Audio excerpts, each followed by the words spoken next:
Manuel Castells é um dos pensadores mais influentes do mundo, né? Analista da era da informação, teórico da comunicação, com mais de 25 livros publicados, professor da Universidade do Sul da Califórnia, em Los Angeles, e nos oferece essa conversa agora para o OBCOMP, Observatório da Comunicação Pública, e para o nosso Instituto Novos Paradigmas, a quem agradecemos a atenção e essa oportunidade de conversar.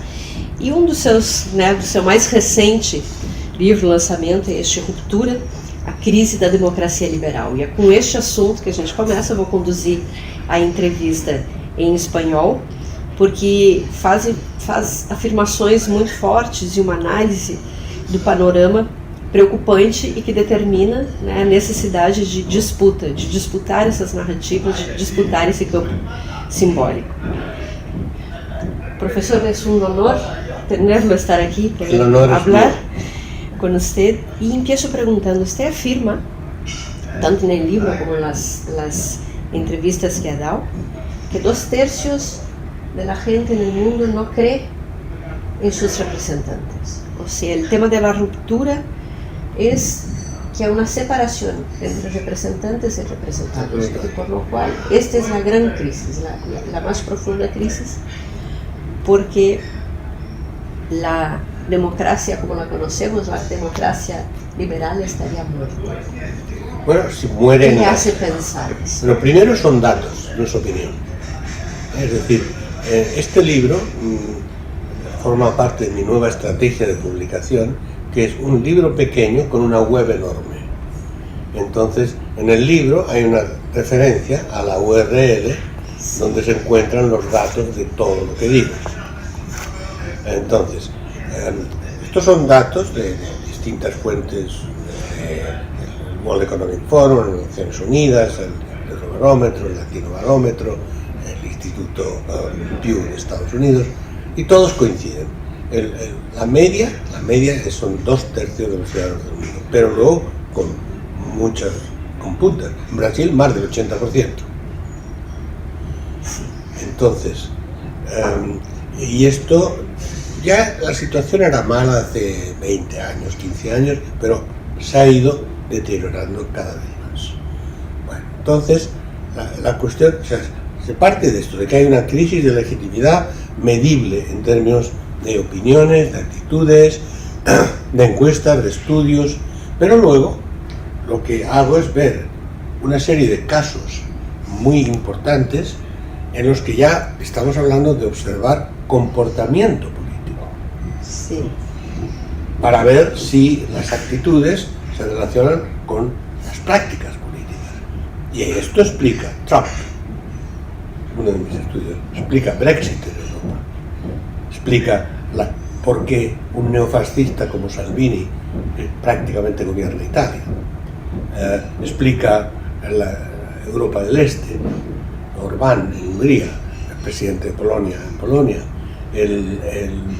y explica la importancia de un país tan democrático como Francia, la importancia de un partido también neofascista como el Frente Nacional, que tiene 23-24% de los votos, y además explica más aún la descomposición de los partidos. En Francia ya no hay partidos políticos, ya no hay. En una situación de crisis total surgió un presidente más o menos de centro liberal que ganó porque todo el mundo lo apoyó contra el fascismo, pero y ahí hizo su partido, pero solamente el 17% de la población votaron por él. Lo que ocurre es que esa es la otra cuestión, la abstención masiva de la gente que no confía, no piensa. Pues esto, yo parto de esto, y luego en esa transformación, en ese rechazo democrático a la democracia liberal, es decir, porque se vota. Bolsonaro está directamente en línea con todo esto. Y vamos país por país del mundo, ¿y qué encontramos? Los gobiernos sólidos, con confianza de los ciudadanos, no son democráticos. Rusia y China. Pues sí, no es una paradoja eso, o sea, usted, ¿no?, demuestra con los datos que pues la gente no se lo cree más, ni en la política ni en las instituciones, pero de una cierta manera reemplaza otro tipo de institución, porque aquí se pasa a mirar los índices de confianza, se cree en la Iglesia, en el ejército. ¿Por qué dentro de este No en la Iglesia Católica, lo siento. No en la Iglesia Católica está destruida. Yo he estudiado a fondo. Sí. La Iglesia Católica en América Latina, que era fuerte, está en proceso de destrucción. Según los propios datos de la Iglesia Católica, en el 2040 habrá más evangélicos que católicos en América Latina. Ya ha pasado 20 años. Bien. ¿Por qué? Porque es una institución establecida.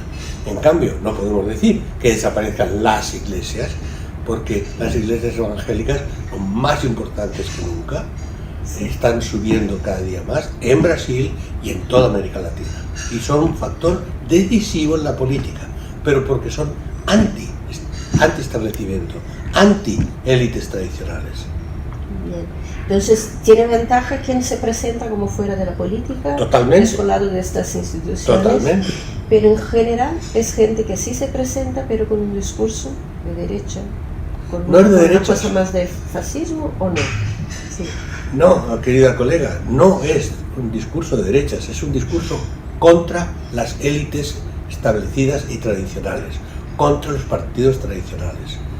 Cualquier líder que consigue la visibilidad en las redes sociales, sobre todo, no en los medios, en todas estas campañas que yo he analizado, los medios están contra los líderes anti-establecimiento. Ganan en las redes sociales, que es donde hay una expresión más amplia y, en el fondo, a la vez más manipulada, pero también más libre, porque los grandes medios de comunicación están controlados por los grupos financieros que los poseen. Entonces, aquí no estamos en una situación de derecha o de izquierda, no, estamos en una situación de la crítica de todo lo tradicional, la crítica de los partidos establecidos, la crítica de las élites políticas tradicionales y culturales.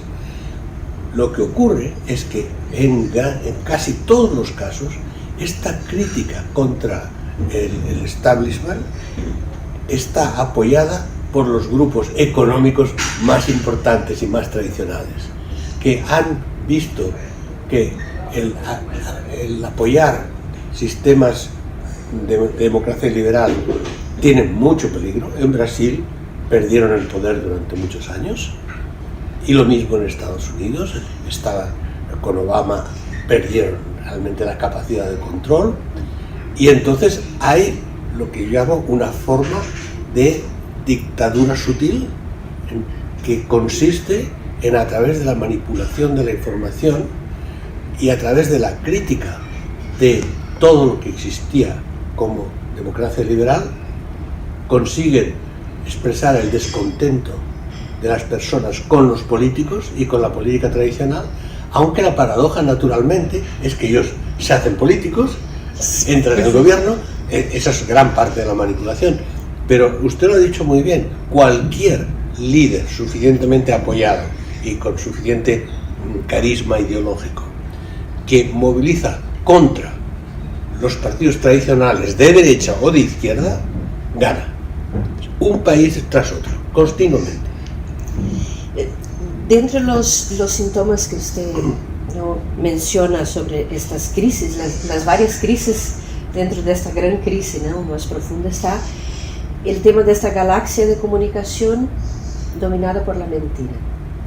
¿Cuál es el rol del periodismo, en su opinión, o mismo de la comunicación gubernamental más ordenada, más organizada, en este ambiente tóxico? En principio, uno de los contravenenos, hablando claro, sí, a esta campaña de intoxicación masiva, podría ser el periodismo profesional. Digo podría ser, porque en la práctica el periodismo profesional está muy mediatizado por los intereses financieros y políticos de los propietarios de los medios de comunicación. Entonces los periodistas siempre digo que los periodistas profesionales son héroes cotidianos, porque mantienen su ética profesional, intentan desmentir lo que está ocurriendo, tratan de aportar los hechos y los despiden. Se juegan el puesto de trabajo cada día, dependiendo de lo que la empresa piensa que le interesa o no le interesa. Hoy por hoy, los grandes medios y los grandes grupos mediáticos, incluido en Brasil, no están por el ataque frontal a todas las instituciones tradicionales. Pero, en la medida en que estas medidas, estas, digamos, tendencias de distinto tipo, antidemocráticas, van tomando control de los gobiernos y en gran parte de los grupos financieros que los apoyan, en esa medida los medios, que siempre son sensibles al poder, van evolucionando hacia no ser demasiado críticos porque pueden tener muchos problemas. Entonces, hoy por hoy, los grandes medios todavía no forman parte de este bloque antidemocrático. Y eso permite a los periodistas hacer periodismo investigativo, ayudar, denunciar, todavía. Pero el espacio es cada vez más reducido, porque desde un Estado fuerte hay muchas formas de controlar, reprimir y en el fondo intimidar. Pero de otra parte también no tienen más la credibilidad, la gente también sospecha mucho de los grandes medios, ¿no? Y también lo atacan. Es cierto. O lo identifican como siendo parte de estas élites. Es que tradicionalmente formaba parte de las instituciones centrales de la sociedad. Entonces, si tomamos la hipótesis central, que está en parte verificada no solo por datos de opinión, sino por observación de procesos políticos en todo el mundo. Y por cierto, metodológicamente, como usted sabe, con ciencias sociales, algo que en contextos diferentes reproduce el mismo proceso quiere decir que hay algo estructural, no solo que es un problema de un país u otro. Bueno, si esta hipótesis central tiene posibilidades de ser creída, entonces hay que explicar por qué. Y lo fundamental es algo que acaba de decir. Lo fundamental es que la construcción del comportamiento, como demuestra la neurociencia social, es emocional, no racional. Esto está hoy día demostrado en la neurociencia. Somos animales emocionales, reaccionamos según nuestras emociones y luego racionalizamos lo que queremos saber. Esto en la investigación de comunicación política en todo el mundo, un dato fundamental es que las personas van a ver los programas de televisión que saben que van a estar de acuerdo con ellos, leen los periódicos que saben que están de acuerdo con ellos y, mucho más importante, van a las redes sociales para informarse y van a los grupos que saben que están de acuerdo con ellos. Por tanto, hay una fragmentación total. No hay comunicación de masa, hay lo que yo llamo autocomunicación de masa. Ese es el concepto que yo propuse hace unos años, porque es de masas, porque se difunde masivamente, porque todo el mundo puede acceder, mucho más que a los grandes medios de comunicación. Todo el mundo puede entrar en internet, informarse de lo que quiera, expresar lo que quiera, no hay monopolio de la expresión de la opinión, todo el mundo puede hacer su editorial, todo el mundo puede tener en YouTube su propio canal de televisión. Hay una difusión total de la capacidad de intervenir en la galaxia de información. Pero eso, por tanto, es auto y es de masas. Pero al ser auto, fragmenta totalmente la opinión y el comportamiento y permite que grupos y redes organizadas, mucho más fuertes, más sofisticadas, con más recursos, controlen el debate y consigan que las personas reciban los mensajes que quieren recibir y su propio cerebro bloquee los otros.